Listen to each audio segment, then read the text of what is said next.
మధ్యకు వచ్చి ఒక పాట పాడి దేవుని మహింపరుస్తారు. పాట పాడి 544వ పాట.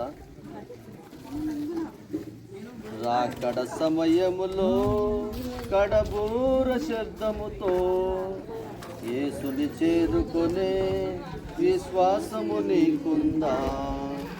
రాకడ సమయములో కడబూర శబ్దముతో యేసుని చేరుకొనే విశ్వాసము నీకుందా? రావయ్యా యేసయ్యా వేగమే రావయ్యా, రావయ్యా యేసునాథా వేగమే రావయ్యా, రావయ్యా యేసయ్యా వేగమే రావయ్యా, రావయ్యా యేసునాథా వేగమే రావయ్యా. రాకడ సమయములో కడబూర శబ్దముతో యేసుని చేరుకొనే విశ్వాసము నీకుందా? యేసయ్యా రాకడ సమయములో ఎదిరేగే రక్షణ నీకుందా? యేసయ్యా రాకడ సమయములో ఎదిరేగే రక్షణ నీకుందా? లోకపు ఆశలపై విజయము నీకుందా?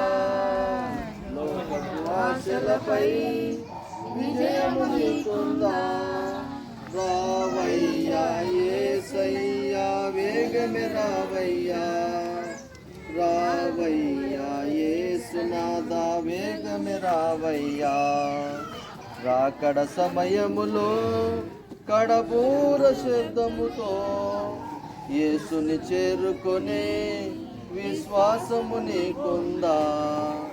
దినమంతా దేవుని సన్నిధిలో వాక్యము కొరకు ఆకలి నీకుందా? దినమంతా దేవుని సన్నిధిలో వాక్యము కొరకు ఆకలి నీకుందా? ఆత్మల కొరకైనా భారము నీకుందా? ఆత్మల కొరకైనా భారము నీకుందా? రావయ్యా యేసయ్యా వేగమే రావయ్యా, రావయ్యా యేసునాథా వేగమే రావయ్యా. రాకడ సమయములో కడబూర శబ్దముతో యేసుని చేరుకొనే విశ్వాసము నీకుందా? దినమంతా దేవుని సన్నిధిలో వాక్యము కొరకు ఆకలి నీకుందా? దినమంతా దేవుని సన్నిధిలో వాక్యము కొరకు ఆకలి నీకుందా? ఆత్మల కొరకైనా భారము నీకుందా? ఆత్మల కొరకైనా భారము నీకుందా? రావయ్యా యేసయ్యా వేగమే రావయ్యా, రావయ్యా యేసునాథా వేగమే రావయ్యా. రాకడ సమయములో కడబూర శబ్దముతో యేసుని చేరుకునే విశ్వాసము నీకుందా? అన్నిటి కన్నా మిన్న వేగమే రావయ్యా, రావయ్యా యేసునాథా వేగమే రావయ్యా. రాకడ సమయములో కడబూర శబ్దముతో యేసుని చేరుకునే విశ్వాసము నీకుందా? యేసుని చేరుకునే విశ్వాసము నీకుందా? మంచి పాట పాడారు. ఇప్పుడు మన ప్రియులు జ్ఞానరాజు గారు వచ్చి ఒక పాట పాడి దేవుని మహింపరుస్తారు.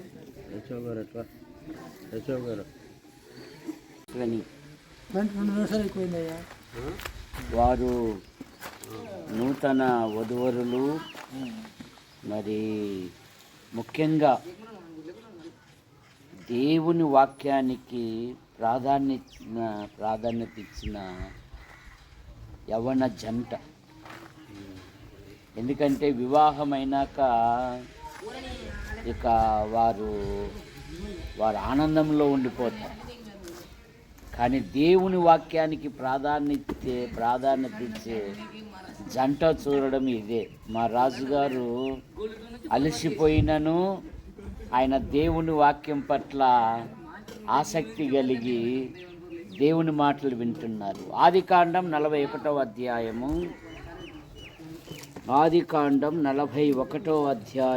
45వ వచనం.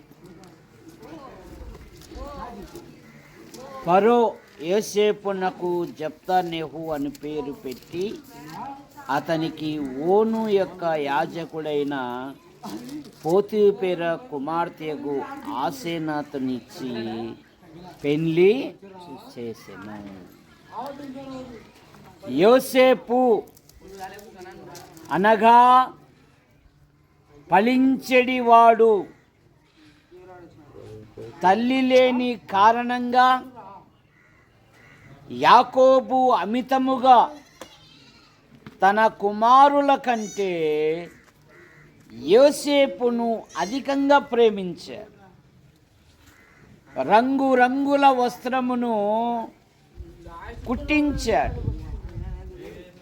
యోసేపు తండ్రికి విధేయత చూపాడు.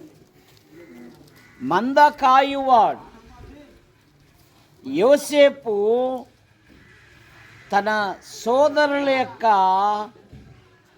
దుష్ట కార్యాలకు దుష్క్రియలకు, ఇది బాగా వస్తుంది ఒకసారి చూడు, అది తక్కువ ఉందే పైన ఉంది ఎట్లుంది కరెక్ట్గా ఉందో చూడు ఒకసారి.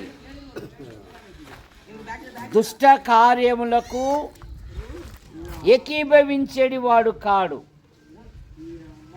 తన అన్నలు చేసే చెడ్డ పనులను, చెడ్డ సమాచారమును తండ్రికి చెప్పేవాడు.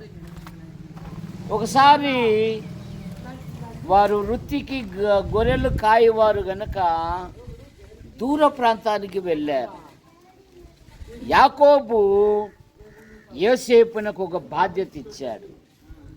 మీ సోదరులు ఎలాగున్నారో వారి సమాచారం తీసుకొని రా అన్నాడు. ఎందుకంటే అప్పుడు గూగుల్ తల్లి లేదు, చరావాణి కూడా లేదు. చరావాణి అంటే సిను ఏంది? చరావాణి అంటే శ్రీవాణి కాదప్ప, ఫోను. చరావాణి అంటే ఫోను. కనుక ఫోన్ కూడా లేదు. యోసేపు వెళ్ళాడు. కానీ యోసేపు కలలను బట్టి యోసేపు సోదరులు యోసేపు మీద అసూయబడి పగబట్టి మరింత పగబట్టి అనే మాట మనం చూస్తాం. అపోస్తుల కార్యాలు 7వ అధ్యాయము 9-10 వచనాలలో ఆ గోత్రకర్తలు చదువు. ఆ గోత్రకర్తలు యోసేపు మీద ఐగుప్తులోనికి పోవుట కమ్మివేసిరి గాని దేవుడు అతనికి తోడైండి. ఆ గోత్రకర్తలు యోసేపు మీద మత్సరపడి ఐగుప్తులోనికి పోవుటకు అమ్మి వేసిరి గాని దేవుడు అతనికి తోడై ఉండి ఐగుప్తు రాజు ఎదుట యోసేపునకు దయను జ్ఞానమును అనుగ్రహింపగా యోసేపును ఫరో ఐగుప్తునకు ప్రధానిగా నియమించాడు. పైగా ఒక చక్కని బిరుదు కూడా పెట్టాడు. యోసేపుని గురించి ఆసేనాతు వినింది. ఈయనంట యవనస్తుడంట, ఎక్కడ కాళ్ళు పెడితే అక్కడ దీవించబడతారంట. ఈయన ఖైదు వేయబడ్డాడంట. ఎందుకు ఖైదు వేయబడ్డాడంటే యోసేపు యువకుడు, దివ్య సుందరుడు, పాపము చేసే అవకాశము ఉండినను అదృశ్యుడైన దేవుని చూస్తూ ఆ స్థలము నుండి పారిపోయాడంట, ఖైదు వేయబడ్డాడంట. కానీ తన యవ్వనమును కాపాడుకున్నాడు. ఇలాంటి యువకుడు నాకు దొరుకుట భాగ్యము. ఎందుకంటే బైబిల్ కూడా చెప్తుంది కదా, యోగ్యురాలు తన పెనిమిటికి కిరీటము అనే మాట మనం చూస్తాం.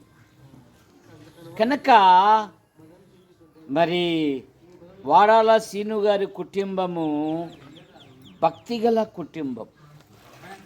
దేవుని మీద ఆధారపడి జీవనం కొరకు ఆటో నడుపుతూ పిల్లలందరినీ దైవభక్తిలో నడిపించుకుంటూ, రాజుగారు రాళ్ళు ఎక్కడైనా దొరుకుతాయి, రాళ్ళు ఎక్కడైనా, కానీ ముత్యాలు దొరుకుట అరుదు అని బైబిల్ చెప్తావు. కనుక తన కుమార్తెను నీకు ఒక డైమండ్గా నీకు ఇచ్చాడు. నీవు అయ్యగారింటికి వెళ్ళినాక 45 కీర్తనలు ఏముందంటే, కుమారి నీ తండ్రి ఇంటిని మరువుము. అక్కడ ఎన్ని బలహీనతలున్నా వెంటనే ఇంటికి ఫోన్ చేయకూడదు. మా ఇంట్లో అనే పదం రాకూడదు. ఇప్పుడు నువ్వు వెళ్ళే ఇంటికి, ఆ ఇంటికి నీవే మహారాణివి. ఆ ఇల్లు నీది, ఆ ఇల్లు నీది. లోక సామెత ఉంది, సంసారము గుట్టు వ్యాధి రక్తం. కనుక నీ కుటుంబాన్ని కట్టుకోవాలంటే ప్రార్థన చేయాలి. గుణవతి అయిన భార్య దొరుకుట అరుదు, అట్టిది ముత్యముల కంటే అమూల్యమైనది. జ్ఞానవంతురాలు తన ఇల్లును కట్టుకొనును. ఎలాగూ రాయి మీద రాయి పెట్టా, ప్రార్థన ద్వారా, వాక్యము ద్వారా, సహవాస కుడికలకు వెళ్ళాలి. ఆదివారము హాలిడే జాలిడే కాదు, ద లార్డ్స్ డే, ప్రభు దినము, ప్రభును గణపరిచే దినం, ప్రభును మహిమపరిచే దినం, ప్రభును ప్రశంసించే దినం, ప్రభు మరణ పునరుత్థానాలను జ్ఞాపకం చేసుకొని ఆయన కృతజ్ఞతాస్తుతులు చెల్లించే దినము గనక వేకువనే లేచి అత్తామామలకు కుటుంబానికి టిఫిన్ సిద్ధం చేసి నువ్వు ఆరాధనకు వెళ్ళాలి. ఆరాధన ఉందని హోటల్ నుండి ఏమనే లే పోయి ఎంతమంది సభ్యులు, 5 మంది, 5 దోశలు తేపో, నాకు పని తప్పవుతుంది అన్నట్టుగా ఉండకూడదు. ఋతు చూడు, ఇందాక సహోదరుడు జ్ఞాపకం చేసిరి, దేశము కాని దేశములో ఒక అక్క కొరకు ఒక యవనస్తురాలు కష్టించి పనిచేసి, పొలానికి వెళ్ళి పనిచేసి తన అత్తను పోషించి, ఎప్పుడైతే తన అత్తను పోషించిందో యేసుక్రీస్తు వంశావళిలో ఆమె పేరు దేవుడు లిఖించాడు. కనుక నీ భర్త ఇల్లు నీ ఇల్లు. నా ఇంట్లో 4 బాత్రూములు ఉన్నాయి, మీ ఇంట్లో ఒకటి కూడా లేవే అనే పదాలు ఎప్పుడూ రాకూడదు. నేను నర్సరావుపేటలో పెళ్ళి చేసుకున్నా. మనము వాకిలి అంటాము, వాళ్ళు తలుపు అంటారు. మనం పరక అంటాం, వాళ్ళు సీపురు అంటారు. ఏందో బడికాడ నీళ్లు దాగి ఆ సంచిపట్ట పడుచుకునేటోనికి ప్రకాశాన్ని పెళ్ళి చేసినాడు. చెప్పు కొంచెం. ఒకవేళ పైనుండి చూస్తే సూర్యుడు చంద్రుడు మా ఇంట్లోనే కనపడతాడు. ఈ ప్రకాశం నాకు పెళ్లి చేసినాడు ప్రభువా, ఈమెను చక్కగా చూసుకున్నట్టుకు సహాయం దయచేయని అడిగేవాడిని. ఆమె ఎప్పుడు ఊరంటే అప్పుడు బస్సులో పట్టుకొని వెళ్ళేవాడిని రాజుగారు, ఆంక్షలు పెట్టేవాడిని కాదు. ఎందుకంటే ఆమెకు నువ్వే మహారాజువు, ఆమెకు నీకు ఆయనే మహారాజు, ఆమెకు నీకు మహారాణి. కనుక యవ్వన పిల్లలు బాల్యము నుండే యవ్వనము నుండే బైబిల్ ధ్యానించడం అలవర్చుకోవాలి. ఎందుకంటే బైబిల్ చెప్తుంది కదా, నీతిమంతుల గుడారములలో రక్షణ గూర్చిన సునాదము వినబడును. సియోను కుమారి ప్రాకారమా, నీవు లేచి రేయి మొదటి జామున నీ పసిపిల్లల ప్రాణము కొరకు నీ చేతిలో. కనుక ఉదయం అయితేనే అత్త మనం ప్రార్థన చేసుకుందాం అని లేపాలి. ఏంటి ప్రార్థన? అసలు మా ఇంట్లో 10 అయితేనా లేపరు నన్ను. ఏంది ఇటుకు వచ్చినాక? ఇది నీ ఇల్లు, ఈ ఇంటిలో నీవే. కనుక నీ ఇంటి యొక్క గొప్పతనాన్ని నీ క్రియల ద్వారా చాటించాలి. అర్థమైందా? కనుక యోసేపు యవనస్తుని ఎప్పుడైతే ఆసేనాతు వివాహం చేసుకుందో, ఆసేనాతు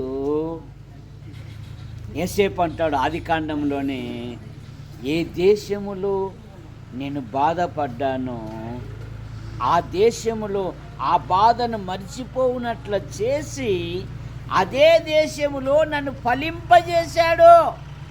అందుకు కారణం ఎవరు? ఆసేనాతు. ఆసేనాతు అన్ని విధాలుగా దేవుని ఎరిగిన స్త్రీ, తన భర్తను మనసును తెలుసుకున్న స్త్రీ. తల్లి లేదంట, వాళ్ళ నాయన అమితముగా ప్రేమించాడు. నా భర్త విషయంలో కూడా రిబ్కాని గురించి ఏమని రాయబడిందంటే, ఇసాకు జీవితంలో కూడా తల్లి లేదు. ఎప్పుడైతే రిబ్కా వచ్చిందో, రిబ్కా వలన ఇస్సాకు దుఃఖ నివారణ. ఏమండి, నేనున్నానుగా, ఎందుకు భయపడతారు? ఎందుకు ఆందోళన చెందుతారు? మనం ప్రార్థన చేసుకుందాం. బైబిల్ చెప్తుంది కదా, ఫిలిప్పీ పత్రిక 4:6, దేనిని గూర్చియో చింతపడకుడి, ప్రతి విషయమునందు ప్రార్థన విజ్ఞాపనముల చేత కృతజ్ఞతాపూర్వకముగా మీ విన్నపములు దేవునికి తెలియజేయుడి.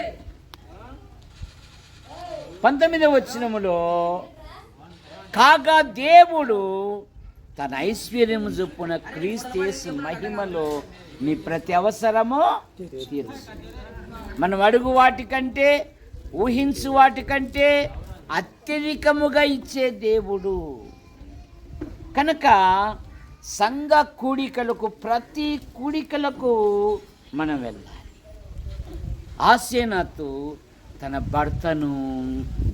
భర్తను ఓదార్చింది. తన భర్తకు దుఃఖ నివారణ కలగజేసింది. తన కుటుంబాన్ని వర్ధిల్లజేసి 2 కుమారులను యోసేపు చేతిలో ఉంచింది. 2 కుమారులను. కనుక యోసేపు ఏమంటున్నాడు? దేవుడు నన్ను ఫలింపజేశాడు, దేవుడు నా బాధను మర్చిపోయేటట్టు చేశాడు, దేవుడు నన్ను ఫలించాము చేశాడన్న. ఈ 2 కుమారులను గురించి యాకోబు ఏమంటాడంటే, తన పిల్లలుగా భావించి, తన సంతానములో పిల్లలుగా చేసి యాకోబుకు అప్పగించింది. ఆదికాండం 48వ అధ్యాయం చదవండి. ఆదికాండం 48వ అధ్యాయం 3వ వచనము 5వ వచనము. ఈ పిల్లలు నా పిల్లలే అంటాడు యాకోబు. 48:3, యోసేపును చూసి కనాను దేశమందరి రోజులో సర్వశక్తి గల దేవుడు నాకు కనబడి నన్ను ఆశీర్వదించి, ఇదిగో నీకు సంతానాభివృద్ధి పొందించి నిన్ను విస్తరింపజేసి నీవు జనముల సమూహమునట్లు చేసి. 5వ వచనం, నీ కుమారులు నా బిడ్డలే. ఒక వంశకర్తలుగా చేసేసింది ఆసేనాతు. మనష్షే గోత్రము, ఎఫ్రాయిము గోత్రం. చూసారా? కనుక యవ్వన కుటుంబం. ఎందుకంటే వివాహము చాలా మంచిది. వివాహము దేవుని ఆలోచన, వివాహము దేవుని పథకము, వివాహము దేవుని సహాయము, వివాహము దేవుడిచ్చు ఆనందము, వివాహము దేవుని కలయిక, వివాహము ఒక మర్మము. ఎఫెసు పత్రికలో వివాహము ఘనమైనది, కానీ మధ్య ఆకాశములో ఒక గొప్ప వివాహం జరగబోతుంది. ఆ వివాహమునకు మనమందరము ప్రత్యక్షము కావాలంటే యేసు ప్రభుని అంగీకరించాలి. మానవుడు పాపములో పుట్టి, పాపములో పెరిగి, పాపములో జీవిస్తూ పాప పరిహారము కొరకై అనాది నుండి అనేకమైన ప్రయత్నములు చేయుచున్నాడు. మానవ ప్రయత్నములు దేవుని దృష్టిలో మురికి పేలికలు గనక మానవుడు కేక వేస్తున్నాడు, అయ్యో నేనెంత దౌర్భాగ్యుడను, ఇట్టి మరణమునకు లోనగు శరీరము నుండి నన్ను ఎవడు విడిపించును. మానవుల పాపముల నుండి, మానవుల దోషముల నుండి, మానవుల అపరాధముల నుండి భూమి మీద ఎవరు విడిపించలేదు. దేవుడే లోకమును ప్రేమించి యేసుక్రీస్తు నామములో భూలోకానికి వచ్చి సర్వ ప్రజల పాప నివారణ కొరకై ఆయన శిలువలో బలియాగమై తన రక్తాన్ని చిందించాడు. కారణం, రక్తం చిందింపకుండా పాపములకు క్షమాపణ లేదు గనక మానవుడు పాప నివారణ కొరకై పక్షులను, జంతువులను బలిగా అర్పించుతున్నాడు. పక్షుల యొక్క రక్తము, జంతువుల యొక్క రక్తము పాపములను తీసివేయట అసాధ్యం గనుక లోక పాపం మోసుకొని పోవు దేవుని గొర్రెపిల్లగా మన పాపముల కొరకు, మన దోషముల కొరకు, మన అపరాధముల నిమిత్తమై ఆయన శిలువలో బలియాగమయ్యాడు. రోమాపత్రిక 3వ అధ్యాయము 24వ వచనములో, కాబట్టి నమ్మువారు ఆయన కృపచేతనే ఉచితముగా నీతిమంతులుగా తీర్చబడుతున్నారు. రోమాపత్రిక 4వ అధ్యాయము 25వ వచనములో, ఆయన మన అపరాధముల నిమిత్తం అప్పగింపబడి మనలను నీతిమంతులుగా తీర్చబడుటకై లేపబడ్డాడు. ఎఫెసు పత్రిక 1వ అధ్యాయము 6వ వచనములో, ఆ కుమారుని యందు మన పాపములకు క్షమాపణ. కొలస్సీ పత్రిక 1వ అధ్యాయము 14వ వచనములో, ఆ కుమారుని యందు మనకు పాప క్షమాపణ. ఆయన యందు విశ్వాసముంచు వాడెవడో ఆయన నామ మూలముగా వానికి పాప క్షమాపణ అనుగ్రహింపబడును. నేనే మార్గము, సత్యము, జీవమునై ఉన్నాను, నా ద్వారా తప్ప ఎవరును తండ్రి యొద్దకు రారు. కనుక ఆ గొప్ప వివాహమునకు మనం హాజరు కావాలంటే ఇంకా ఈ గుంపులో ఎవరైనా ప్రభుని అంగీకరించకపోతే ప్రభు అయిన యేసుని అంగీకరించి పాపక్షమాపణ పొంది దేవుని రాజ్యానికి వారసులు కావాలని మీకు మనవి చేయుచున్నాం. మీ అందరికీ మా వందనములు. నూతన దంపతులకు కూడా నా వందనములు.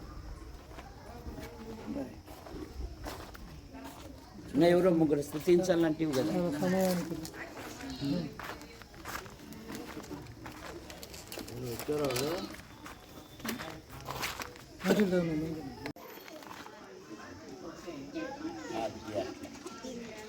ఫోటో కూడా కొడతాను.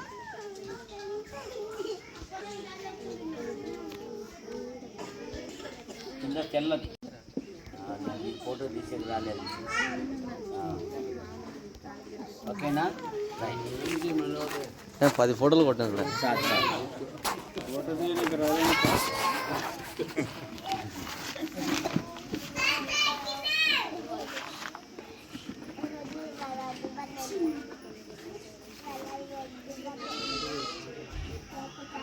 రైట్ అయ్యా, వందనాలయ్యా.